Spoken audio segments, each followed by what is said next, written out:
All right, guys, welcome to a special R.S.B, the Real Sports Brothers. We've got one of our extra guys here, Amani Robinson, aka Robinson. And Robinson.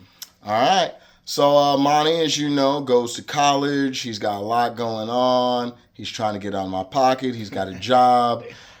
So he's not able to join us every week as I would like. But I'm going to let him slide because he's a little bigger than me. Anyway, we are going to be going over a quick playoff review so you can get one of our... what are you, a host? I don't know what you call that. Extra guy? I don't know what to call my guys. They're my guys. So, I mean, we're all the same. So, I mean, extra host. Anyway, so I wanted to get Monty's opinion. We're going to break down the AFC first, just the first round, and then we'll go over to the NFC. It's going to be more of like a question-answer format for him so he can take his time getting to it because he had finals. Anyway. So we'll start off with the Steelers and Texans. I'm not going to give my take. As you know, both of these are defensive teams. The Texans are a little different defense because they have that dynamic front, although all around they're kind of fast and get after it. Mm-hmm. But the main thing is the Anderson and the old man pass rush coming at you. Mm-hmm. So with that, what do you think? I think in this game, I'm strictly choosing the Steelers just based on Aaron Rodgers having the playoff experience. C.J. Stroud, young quarterback, he's getting this is fourth year in the league. Third, I think. Like you said, it's going to be a defensive game. We know the Steelers' defense is good. We know the Texans' defense is good. I think Aaron Rodgers just having that experience, a lot more experience on C.J. Stroud will edge them out in this game. I'm okay with that. Adding that I think I haven't been thrilled with the Texans, period, on offense. They have a come-and-go running game, mm-hmm. and they really only have a receiver and a tight end. Mm-hmm. They're missing Tank Dell, and I think to round that offensive deal out, and as everybody knows, we won't beat that dead horse. CJ doesn't look like he did his rookie year, which happens to a lot of rookies. Yeah. So, yeah, I do not like Aaron Rodgers, but like you said, if it has to come down to it, I think there's just too much playoff experience for them if that line can hold up. Yeah, along with that also, Jaylen Warren is one of those kind of power backs that can wear down a defense. And we know the Texans' defense is a relentless defense, but nobody likes tackling a back that's going to keep coming at you downhill. So if it were to wear them down, I feel like that's when the offense of the Steelers can open up and Aaron Rodgers can show why he's the more experienced quarterback. And they have the two-headed attack with what Gainwell's done coming from the Eagles. He is, at times, he's taken Warren's spot. Yeah. Okay. The Jags and Bills. The group's favorite because it's got Josh Allen in it. And Trevor, fortunately for the Jags, he has been very, very hot. Mm-hmm. Parker Washington, that passing game has just been coming along. So you got the Bills who, I mean, really aside from saying Josh Allen and the running back, I just don't have a lot. I mean, obviously you're multiple tight ends, but come on, man. Tight ends really don't get after it. And the Jags, they're a complete team and they have better defense. What do you think in that one? Yeah, I agree with you there. The Bills, I feel like it's only a matter of time with this late in the season that teams kind of figure out a way to, you're not going to stop Josh Allen in that running game, but kind of contain it a little more and get your offense moving because their defense hasn't been the best at times. So I believe the Jaguars are going to pull out that one. Plus, I don't know if you guys saw, Trevor Lawrence just got his grills out there in Florida, so I think he's going to be playing with a little extra swagger in this game, trying to take himself over the hump, get into that next category of quarterback. Doing it for his little baby girl. The Pats and the Chargers. The Chargers have... it's almost been. I wanted to go for a big word, but it didn't come to me. They've been back into the playoffs because they were good all year. But between offensive line getting hurt, Herbert got hurt at the end of the year. The running backs have been in and out. The receivers, Johnson ain't it. Allen's old. Little Helmet, he's cool, but he kind of didn't have the year that we thought, at least in the name. Yeah. What do you and the Pats? No, they're not world beaters on defense, but I almost feel like it's kind of like what you said about the Steelers. I feel like between the coach and the holdovers with what's in that system or what's in that franchise, I should say.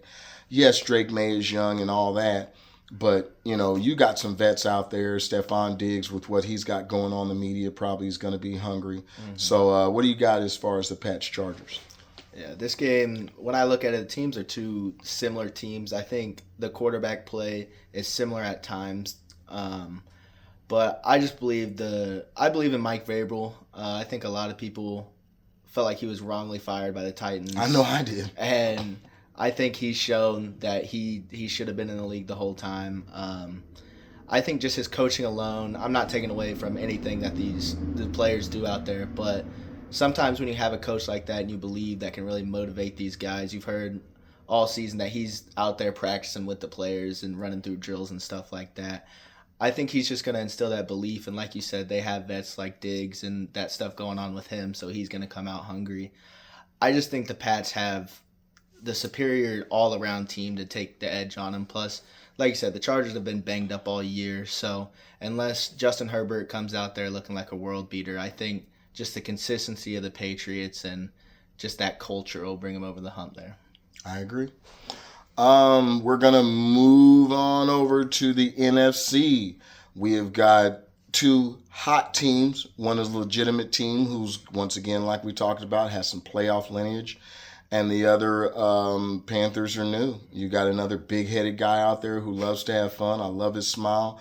But I don't know if Bryce is ready for these bright lights. I don't think he'll necessarily wilt. I just don't think they got enough. You do have a two-headed running back if Chuba is ready to go. You do have a number one receiver in the rookie, but he still is a rookie. I don't know that Trimble and crew at the tight end are going to do a whole lot, and I don't trust their other people. The Rams are just loaded. You've got Puka's on his way to the Hall of Fame early in his career. You got Devontae out there. You've got Stafford, who's probably your MVP. You have legitimate running back. Blake Corum doesn't look bad. I just think they got a lot going on. And I didn't even mention, to me, now the defense as it hasn't played as well as they did in the beginning of the season, but I still think Jared Verse and crew are solid. What do you have as far as the Panthers-Rams? I think the Rams will probably pull this one out, but I think the Panthers will kind of open some eyes for some people. That defense, not having Derek Brown all last year and him coming back, it shows how important of a piece he was to that defense. Their defense has completely flipped the script from last year having him back. And I believe Bryce Young will have a pretty solid game. It's not like he's coming into league not playing in these big games. He played at Alabama back when Alabama was still Alabama. So he's played in these big games. He's played in the big moments. I don't think the stars will be too bright for him. I think he'll have his moments. I don't think he's going to go out there and have an amazing game because, like you said, this defense is solid and they can get after him a little bit. Now, he can scramble around a little bit, but that's not necessarily his bread and butter. He is an improviser, and that is kind of what got him into the league, his improvisation skills. So I think he'll have a better game than people suspect. That run game really needs to get going for the Panthers, though last week they had an abysmal running game. So if they're able to run the ball, I think they'll make it more of a ball game than people might think it is, but I still think the Rams are going to pull it out. Just with Matthew Stafford, Devontae Adams, like you said, Puka's on another level. I think they'll win that one. Gotcha. The underachieving yet good Eagles and the Niners, two interesting teams from both sides dynamic. Niners are getting, or by both sides of the spectrum, I should say. The Niners are getting healthy on offense. Their defense never really fell off, even though they missed some key players, including their middle linebacker. They still stay competitive. The Eagles, once again, it's not about injuries. It's just about that overall feel for the team. I hate to put that still all on Jalen, but I think Hurts there's just so much going on. It's almost like he's almost into a spot, except for the rag arm situation. Mm-hmm. I don't think he's playing the quarterback the way they fully intend. I know A.J. Brown agrees with us, and Quiet Devonta too. So what do you think? Are the Eagles, who caught an L at the end of the year, are they going to fully fall in their place and the Niners keep Brock Purdy hot? What you got? So with this game's kind of a toss-up to me, but if I had to choose a team, I would choose probably the Eagles. Um, I was just sitting here thinking about this game while you were going over it, and Jalen Hurts has always shown in the big games that he can compete with anybody, and he's proven. I mean, we've seen him as Chiefs fans in the Super Bowl. He outplayed Pat sometimes, so He did. I think if I had to choose a team strictly because of what I've seen him do in the playoffs and how he does take it to that other level, I think I'm going to choose the Eagles.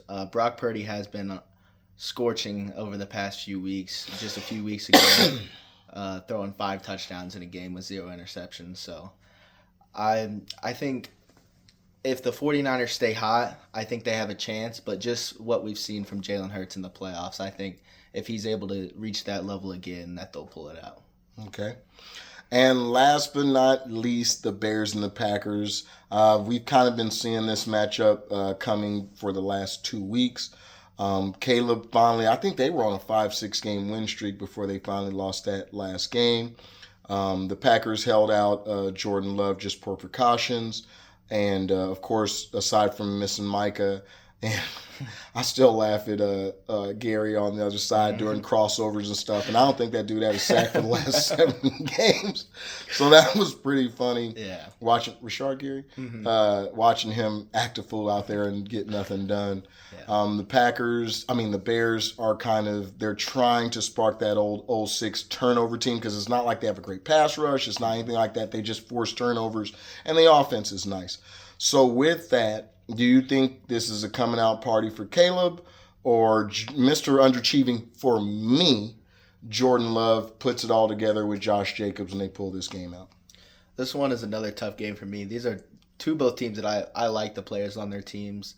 You got Josh Jacobs, DeAndre Swift, and Kyle Monungai at the running back positions. You talk like you're a running back fan. I wonder why.